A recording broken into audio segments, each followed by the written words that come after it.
Welcome to OkState Daily. Casey Porter here. So glad that you decided to tune in. Fans, today, back by popular demand, we have Lee Cothran of Dynasty Define. Lee, I got to say, man, you and the low single, if you need wrestling coverage, go to Dynasty Defined. You guys have it all covered. I followed it all weekend.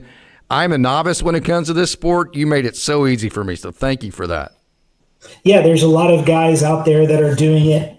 Well, I mean, it's me, low single, who's a great dude who's there most of the time. So he provides a little bit more boots on ground coverage than I can.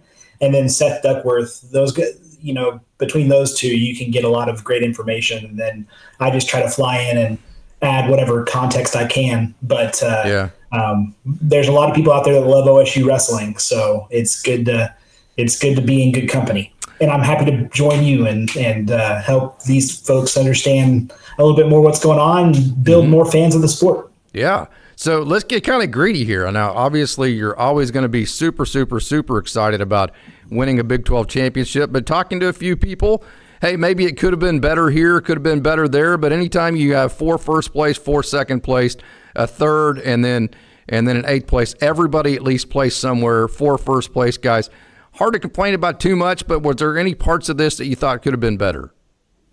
Well, obviously, you want to see all the guys who make the finals win their championship bout. So having 8 in the finals and only 4 of them winning, a 50% win rate isn't the best. But it really speaks to how good the Big 12 is. There's a lot of depth in the conference and a lot of really good wrestlers. And that's important for Oklahoma State because it means that our guys are going to be battle tested going into the NCAA tournament next week. Yeah, absolutely. Okay, so let's go through the first place. The guys who made first place: Troy Spratley, Jax Forrest, Sergio Vega, and Casey Swiderski. So dive in wherever you want to start there. Yeah, all 4 of those guys looked fantastic. The night started with 149 pounds with Casey Swiderski winning his Big 12 title. Casey has had some ups and downs this season. He is injured for a good portion of February. And for him to come back into the Big 12 tournament and look as good as he looked was really nice to see because 149 pounds, there's no real clear favorite in the weight in the national tournament. So for Casey, you're looking at him as a guy who definitely has the pedigree to win it. So he could be on a good path here, winning his matches the way that he won them. He was able to just get to his offense and execute well so that he was able to win his matches, and he looked good doing it. So I'm really excited about Casey Swiderski going out and winning. And then the other 3 that won, really, you just expect them to do it at this point between Jax Forrest and Sergio Vega, the freshman phenoms who have just been dominant thus far in the season. Both of them have looked fantastic. Vega, of course, is not given up a takedown all season, in spite of wrestling most of the top of the rankings for the 141-pound weight class. He's nearly impossible to take down. And he beat Anthony Etchemendia from Iowa State for the second time in similar fashion to the way that he beat him the first time around. Get to overtime and then just stay on his offense, keep putting pressure on his opponent until the opponent breaks. And that's what he did. And Anthony Etchemendia is a 26-year-old 6th-year senior, and he's top 5 in the weight class. So it's really good for Sergio Vega to look that good. Jax Forrest won Outstanding Wrestler. He teched his way through the tournament. Nobody was even close to him. He's a man on fire, and he looks like he's going to be a national champion, quite frankly. And then for Troy Spratley, that's his first Big 12 title as a junior. So it was nice for him to get that monkey off of his back and to do so against Steve Opulin from Iowa State for a second time this season was really important for him. So all 4 guys looked fantastic. All 4 guys wrestled well up to the finals, and then all 4 took care of business. So you just have nothing to complain about with those guys. Yeah. So Troy Spratley's been a guy, always just constant energy, always positive energy, a guy that's always on the aggressiveness. So it seems to me like he's eliminated maybe some of the mistakes that he's made in the past that has kept him from maybe taking it to the next level, and he's eliminated those while keeping all the aggressiveness. Would that be anything accurate to say? Well, 125 is just a really difficult weight class. Yeah. There's a lot of talent there. There's a lot of guys that are really good. So I think that for him, he's wrestled. He made the NCAA finals last year.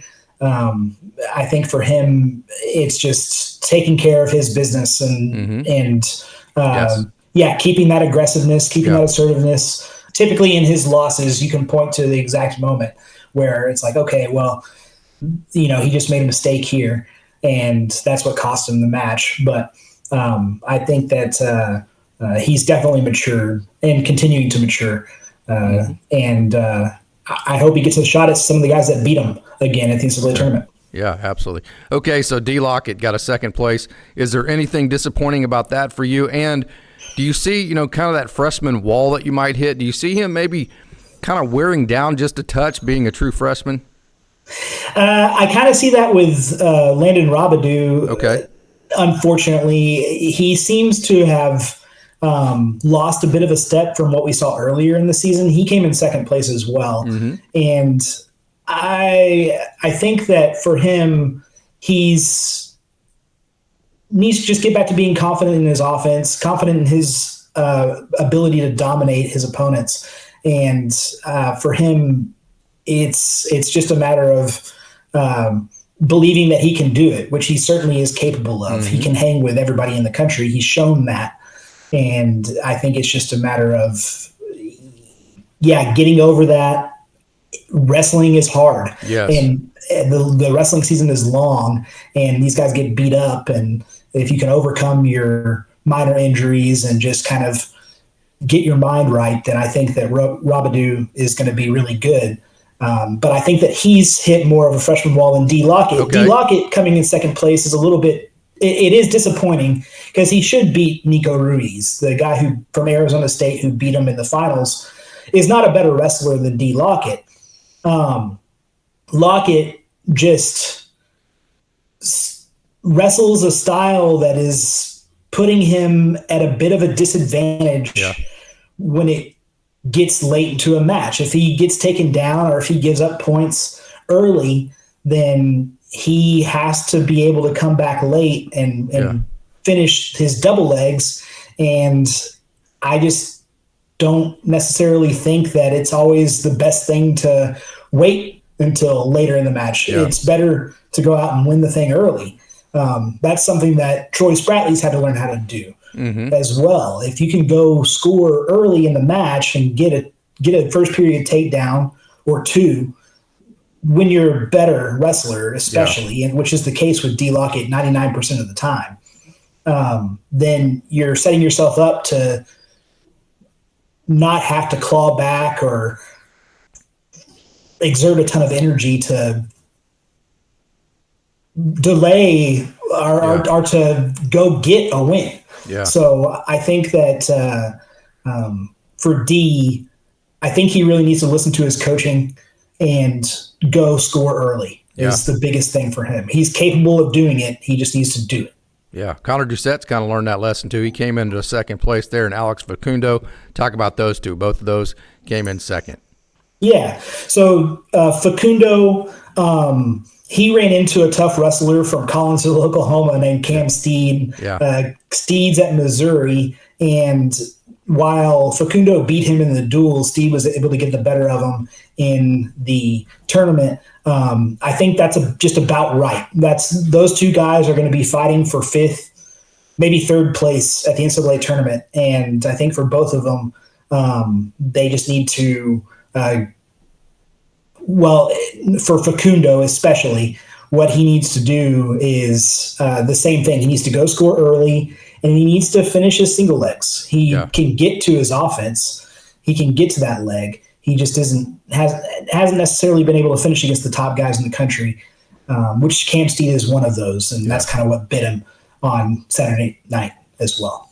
And then for Connor Doucette, He ran into the favorite to win the national championship again. Younger Bastida is a man on a mission there for Iowa State. He's looked great all season.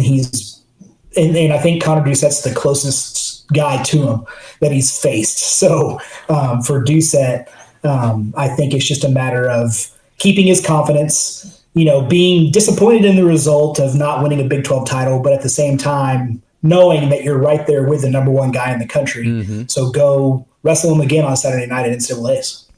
Is Zach Ryder healthy? What do we have anything to worry about here? No, he's not healthy. I think that's pretty obvious. His shoulder came out, and you could see it hanging there a couple times in his last couple of matches. He was able to tough out his consolation match that he had. How amazing is that, right? Gosh. Yeah, it's definitely a really good. And then, he got up early. He got a 6-point lead early, and then was able to just kind of park the bus in that match. Kind of what you're talking about you want D. Lockett to look like. Exactly. So it was really good for him to go do that, and then he was able to medically forfeit out of his 7th place match. So that's what got him in 8th place. But that was enough to qualify for the NCAA tournament. I think that for him, it's slap a brace on his shoulder and just do whatever you can to keep it in its socket through the first 3 matches of the NCAA tournament, and he'll be fine. He's going to be in contention for a podium spot. But if he's not able to do that, then I think that that shoulder is just going to hold him back. But I think he'll be better after the offseason. He'll probably get surgery. This happened to Dustin Plott before he went on his big run. This happened to Boo Llewellyn as well a couple of years ago. So these are guys that are in the ecosystem. Dustin Plott's still in the room, and they can definitely encourage Zach Ryder to be even better after coming back from this kind of injury-laden season. Yeah, absolutely. Okay, so with the Ryder injury, D. Lockett's lost some matches as of late. Are we closer to Penn State now than we were, say, a month ago? Are we further away? How does this set up moving into the national championship rounds? Yeah, Penn State's crazy. I think they had 7 Big Ten champions. I think those 7 Big Ten champions have only lost like a combined 4 matches or something like that. Mm-hmm. And they're looking like they're favorites to go put 6 or 7 guys in the NCAA finals, which is unprecedented, and I don't want to set up a lot of false hope that Oklahoma State can go catch Penn State this season. But I do think that Oklahoma State is close to Penn State. Penn State is only graduating 1 guy next year.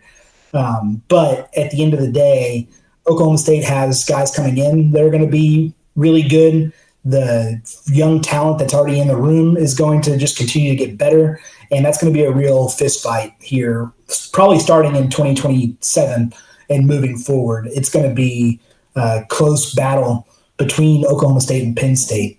And the reality is they're not going to fall. Yeah. So you've got to go catch them. Yeah. And to catch them, you need everybody. You need all 10 weights to wrestle like they're going to go win an NCAA tournament. And we just aren't quite there yet. I think there's a couple of gaps that, notably at 184, that need, Zach Ryder needs to get better. Yeah. And if he's healthy, I think he will be. Yeah. And then, Cody Merrill needs to get to his offense a little bit better. D. Lockett needs to get to his offense. It's just a matter of those guys really getting their confidence level up to a good spot there. And then you'll have a better competition with Penn State. But this year,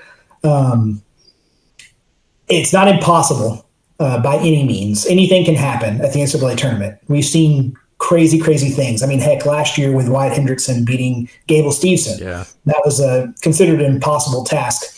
But it happened.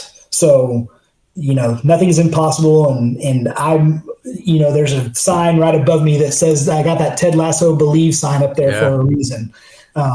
Because I think that that's the most important thing. If you believe that you can go do it, then that's the first step to going and doing it. So I'm fully confident that Oklahoma State believes that they can go win a national championship, and I'm excited to see them go fight for it.